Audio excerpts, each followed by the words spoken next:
Hello guys, welcome to a new tutorial video. We'll be learning how to make this cape jacket.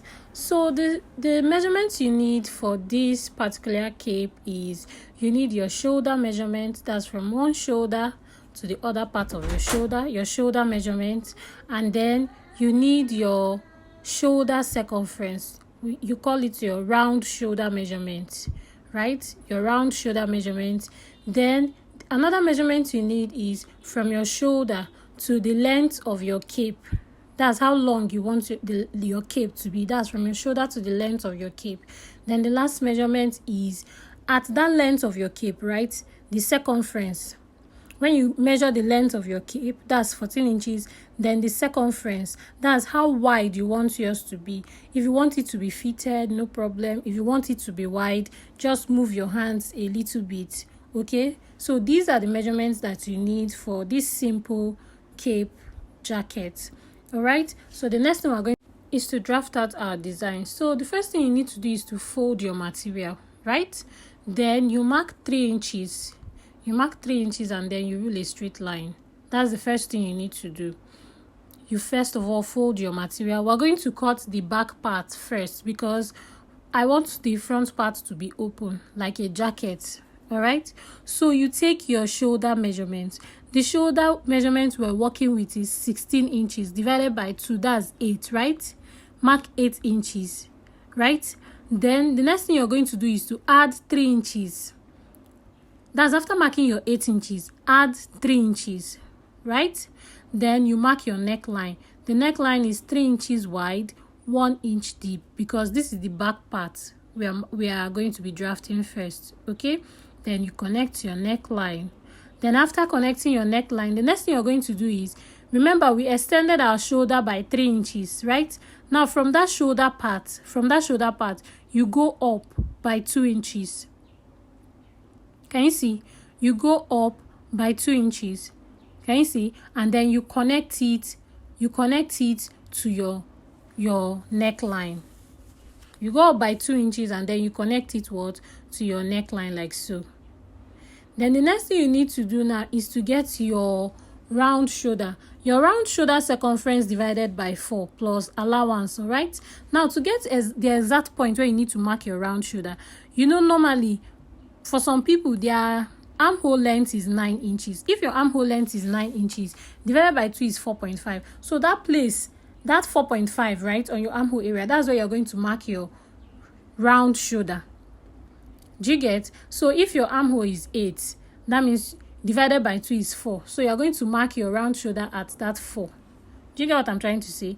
Then after marking your round shoulder, you get the length of your cape, right? On that particular place on the length of your cape, you now impute the measurements. If the measurement you impute is the circumference of the cape divided by 4 plus allowance, all right, then you connect the dots like so. Do you get? Now the next thing you're going to do is to cut out your measurements. You can decide to put any design of your choice.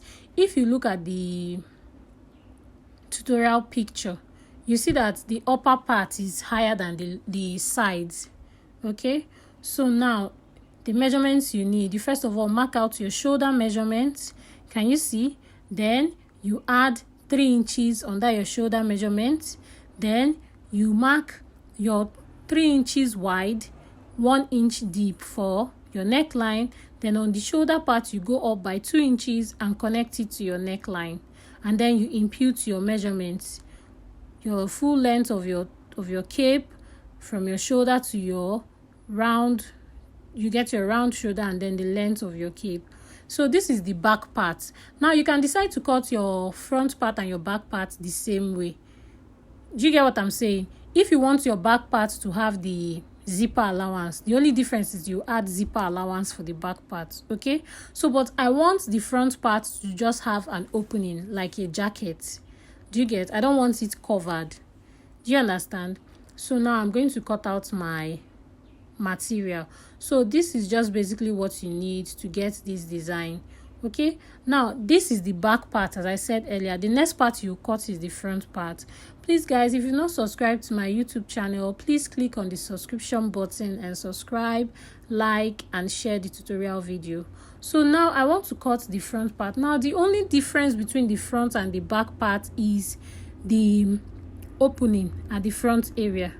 Can you see? So I marked out 1 inch for folding it in for the front part. The neck depth and the neck width, I'm still going to leave it the same because I don't want it to be very open. But if you want yours to be open, you can dip your neck by 3 inches, by 4 inches. But since it's a cape, you get like a jacket cape, you don't need the neckline to be so open. So you just trace out the other parts of the cape, right? The only difference is the front part. So if you want to put a zip, you can choose to put a zipper on this part. Now do you get what I'm trying to say? So now I'm going to cut it out and then I'm going to show you how you're going to sew it. So you can also decide to use a lining for this. You can decide to line it.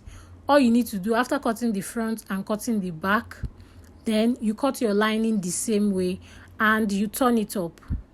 All right, you turn up the sides, every part of it. You turn all the parts, the front and the back respectively, before you now join it.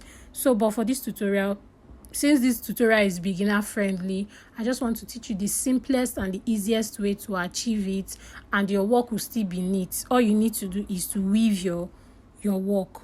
Okay, so now I've gotten the front part. I'm just going to notch that area and notch the bottom part. So I will also advise that if you want to make this, you need your strong gum stay. Okay, so since we are not using lining, the next thing we are going to do, we are going to cut our interfacing for this neckline and we are going to turn it up. We are going to cut a facing for the neckline, right? And then the strong gum stay, you can decide to attach the strong gum stay on all the parts of your material, but it's going to be too strong. So what I will advise that you do it is to gum the strong gum stay on. You know that 2 inches that we mark upwards, that's where you're going to gum your strong gum stay. So I've turned my neckline with my facing, can you see? And then you see I fixed the strong gum stay on that 2 inches I went up at the neck, at the shoulder area. Can you see? That's just where I fixed my strong gum stay. Okay, but if you want yours to be very thick and very strong, you can fix it on the whole jacket, but it will be too strong for you. It will be too strong. Okay, so now I've joined my facing. The next thing I'm going to do is to fold the front part and then join the shoulders of the front and the back. Can you see? Join the shoulders by 1/2 inch. Okay, so now I've joined the shoulders. The first thing I did was to turn up the facing of the front and the back, folded the front part, ironed my strong gum stay to the shoulder parts, and then I joined my shoulder areas. Can you see? So I've joined my shoulder area. Now the next thing I'm just trimming off the excess. You know, the strong gum stay is very thick, so you need to trim out the excess so that that part will not be puffy. Do you get? So now the next thing we're going to do is to shape the edge. Now if you want yours to be pointed, very pointed, you can leave it like so, but I want mine to be, if you look at the picture, you see it's a little bit curvy.